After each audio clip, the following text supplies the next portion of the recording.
Good morning, everybody. Lee Brower here, and welcome to this week's edition of Meaningful Monday. I am grateful to be here. I am glad to be here.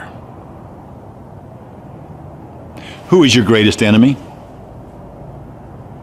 Who is your greatest enemy?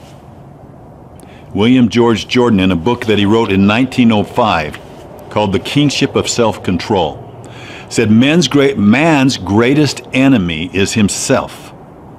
Man in his weakness is the creature of circumstances. Man in his strength is the creator of circumstances. So are we creatures of circumstances or are we creators of circumstances?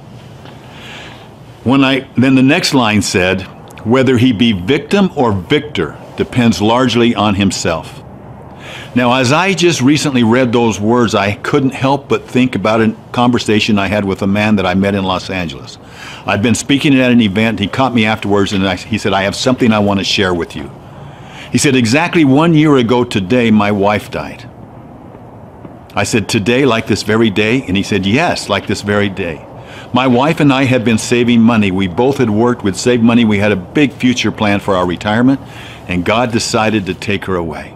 I was bitter. I shook my fist at the heavens. I was so mad. And then I heard you speak. I read in your book, and I read this story about a gratitude rock and how you take a rock every day and you remind yourself in the morning when you look at it sitting on your wallet and you pick your wallet up, you remember to ask yourself the question, what am I grateful for today?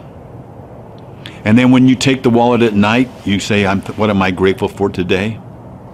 And he says, I was ashamed in the moment because I knew all along that I should not be hiding in my room, but I should be out sharing. But I didn't have the discipline, the self-control, to be able to move beyond my grief. He said, but when I saw that, I decided in that moment that my life would change. And he said, I went out to her garden, and he reaches in his pocket. And he brings out a rock. And he says, I went out and picked a rock from her garden.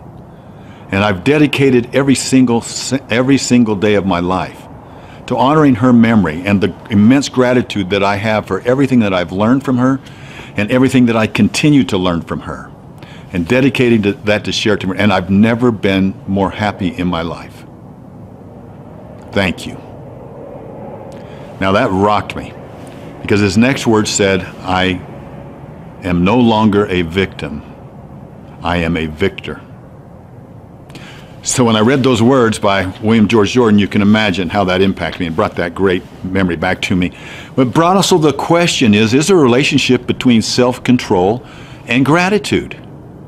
So I started researching it. And I found a sense that, where it led out by saying, can an emotion be more powerful in curbing impulsiveness and thoughts than thoughts themselves? In other words, can an emotion be more powerful than thoughts in curbing our impulsiveness? And I dug deeper. And the conclusion of the studies that are now coming out state that being grateful helps to increase self-control and reduce impulsive behaviors.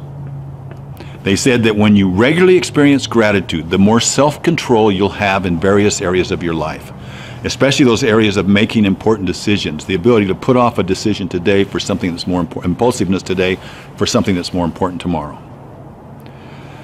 Self-control and gratitude go hand in glove, but both of them can be developed in precisely the same manner as we tone our weak muscles. When a man fails in life, he usually says, I'm as God made me. When he succeeds, he proudly proclaims himself a self-made man. But man is not placed into this world as a finality. He's placed in this world as a possibility. Again, William George Jordan said, man is never truly great merely for what he is, but ever for what he may become. I'm convinced that if we do those little small things, and what a great opportunity to take a small token of gratitude like a rock, and that's easy to find, you don't have to buy them. Okay, here's a rock. Right here. Look at it. It's kind of a good looking rock. It's white.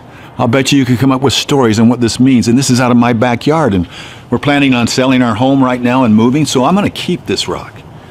I can like it. It's soft. It feels good. It's going to feel good in my pocket. It's going to remind me of this place. It's going to remind me of all the wonderful memories that we've had over the last 13 years. That's what you can do. You can develop more self-discipline and by adding more gratitude to your life. Try it. You'll like it. Have a meaningful week. I'll talk to you next week. Bye-bye.